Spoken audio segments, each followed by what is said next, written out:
In the vast ocean of Islamic spirituality, few treasures shine brighter than the 99 names of Allah, known as Al-Asma al-Husna, the most beautiful names.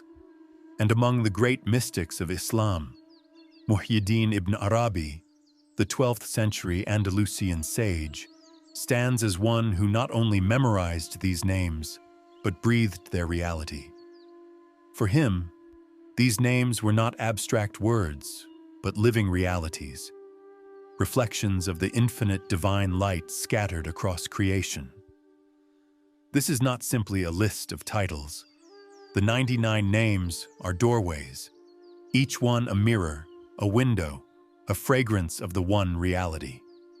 To call upon them is to step into intimacy with the divine.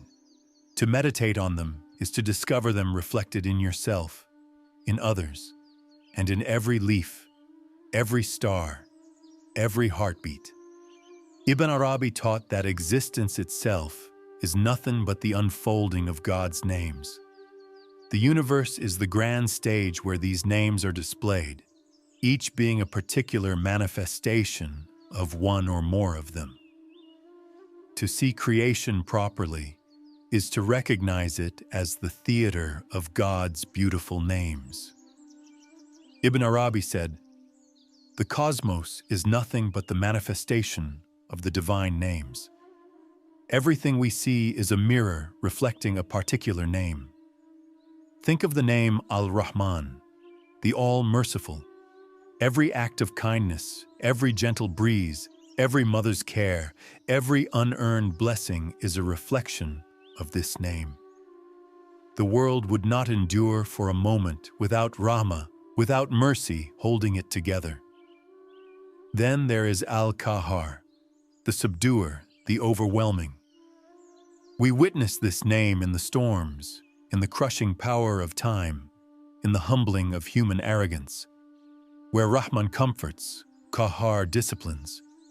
Both are beautiful, for both bring us back to God. To Ibn Arabi, the names balance and complete one another.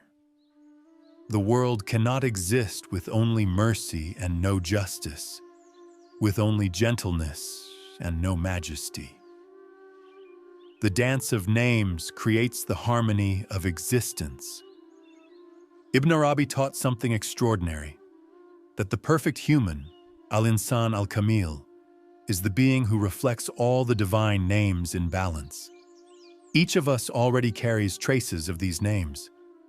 You show mercy, you are echoing al-Rahman. You create, you are echoing al-khalq, the creator. You forgive, you mirror al-Ghafur, the forgiving. But our reflections are partial, fragile, limited. Only God possesses them in perfection. Our task is to polish the mirror of the heart so that the divine names shine through more clearly. This is why, when we recite the names, we are not only praising God, we are also awakening the potential of these names inside ourselves.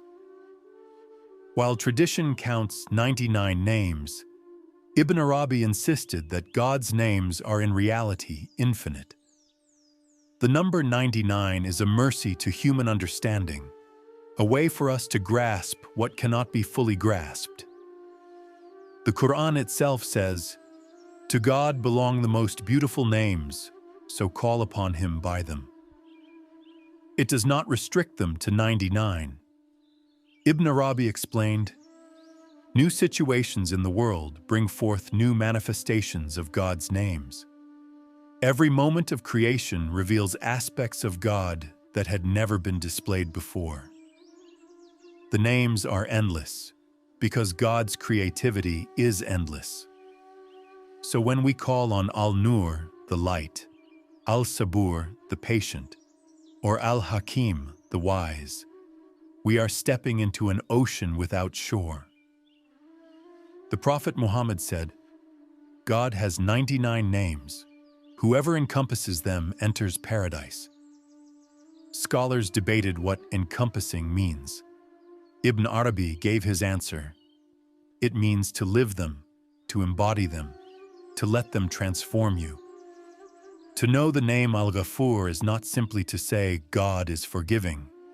It is to forgive others, to forgive yourself, to taste forgiveness so deeply that it becomes part of your being.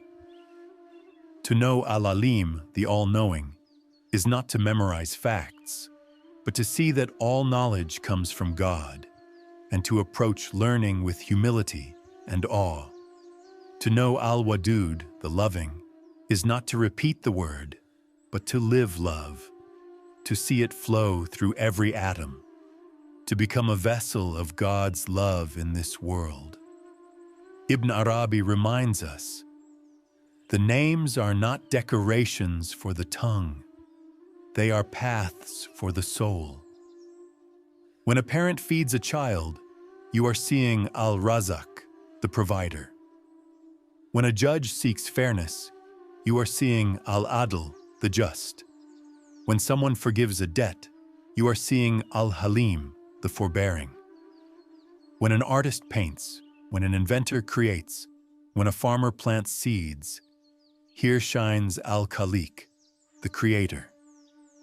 In every encounter, every breath, every joy and trial, a name is present. The trick is not to let your eyes stop at the surface. Look deeper, and you will see the name behind the event. Ibn Arabi often spoke of the hidden name, the name that is uniquely yours. Each human being, he said, carries a secret name of God through which they were created. Your essence is tied to a particular divine name. It shapes your path, your tendencies, your trials, your strengths. Some are created under the sign of al-Jalil, majestic, others under al-Latif, gentle, some under al-Sabur, patient, others under al-Qawi, strong. To discover your hidden name is to discover your secret key. The way to do this is through self-knowledge, prayer, and spiritual unveiling. For Ibn Arabi, even your breath carries the names. The act of inhaling and exhaling is a rhythm of life infused with the divine.